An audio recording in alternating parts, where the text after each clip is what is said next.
The world is asking, what exactly is the value of the life of a Nigerian citizen?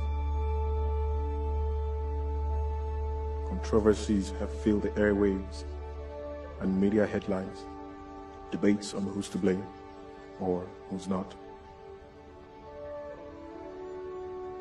But I tell you, I'm to blame. You are to blame. Every citizen of the Federal Republic of Nigeria is to blame. These innocent citizens came out to protest peacefully, demanding for their constitutional right. but corrupt and demonic, devilish politicians infiltrated their midst through their mercenaries and hijacked the protest, opening fire on 2 police officers, and the response is what we're seeing here today. These bodies lie here lifeless today because we know who these corrupt politicians are, and yet we allow them to gallivant freely amongst us with reckless impunity, reckless abandon. They lie here lifeless today because as a government organization and private organization, we see corruption flourishing and we do nothing about it. They lie here lifeless today because of every Nigerian citizen that gather in groups, indoors and outdoors, and argue about the state of the nation, about the corruption in this country, but do nothing about it. They don't even have the BVCs to vote these corrupt politicians out.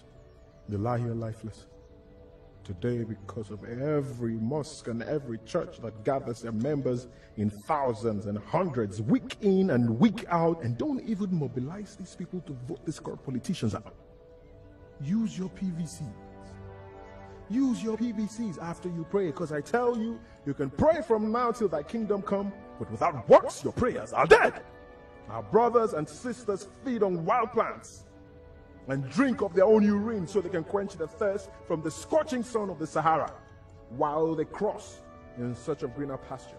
And above that same Sahara, 35,000 feet above, we have these men sitting in their luxurious jets, sipping on expensive wine and corseted in their first-class seats, while they loot away our national treasure into banks in the United Kingdom.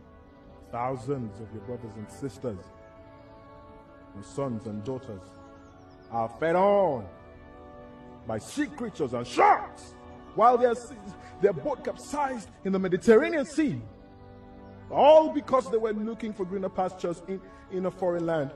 And then you have these men sitting their ugly, grotesque backsides on beaches in Malaga, Malibu, feeding on foods gotten from the same creatures that have for so long fed on your long-lost youthful compatriots. But today ends the reign of terror with this evil that they've done. Because we're joined by 200 million Nigerians home and abroad, and with one voice we say, that thus far and no more. These bodies lying here today, they're crying out for vengeance. But not only for themselves. They cry out for vengeance for those who have lost their lives in accidents on our horrible roads that have been commissioned to be fixed, but these men embezzle every single penny that have been put aside for these roads. They cry out in vengeance for the unfortunate citizens that have lost their lives fighting for their pensions and have gone unrewarded and their families left to dry. They cry out in vengeance for those that have lost their lives in civil and religious crises masterminded by these evil geniuses. They cry out in vengeance for our soldiers who have lost their lives to insurgents sponsored by these devilish politicians. They cry out in vengeance for our failed justice system that has seen thousands of men and women imprisoned for crimes they know nothing about. We will not be dismayed, my fellow compatriots. But there's absolutely nothing wrong with Nigeria that cannot be fixed by what is right with Nigeria. These masquerades of slavery have made a wrong spectacle of this great nation to the world. But together we will reconstruct the headlines and change the narrative. From our schools to our churches and our mosques, from our offices to organizations and our fora, from door to door and on every media platform, declare that henceforth there will be no peace for the wicked. Nigerians may have been slow, but we are not weak. We may have acted cowardly, but we are not stupid. We may have been silent, but we are not indecisive. Nigerians all over the world rise today to mourn our loss. And we say that we will no longer give oxygen to these thieves so that they choke on their iniquity. We'll vote them out of office. Give corruption a befitting burial in our land. And together we will build a nation, so much so that the international community will join us in saying, "O death, where is your sting? O corruption, where is your victory?"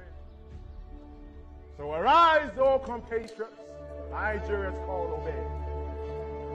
Serve our fatherland with love and strength and faith. The labor of our heroes past shall never be in vain.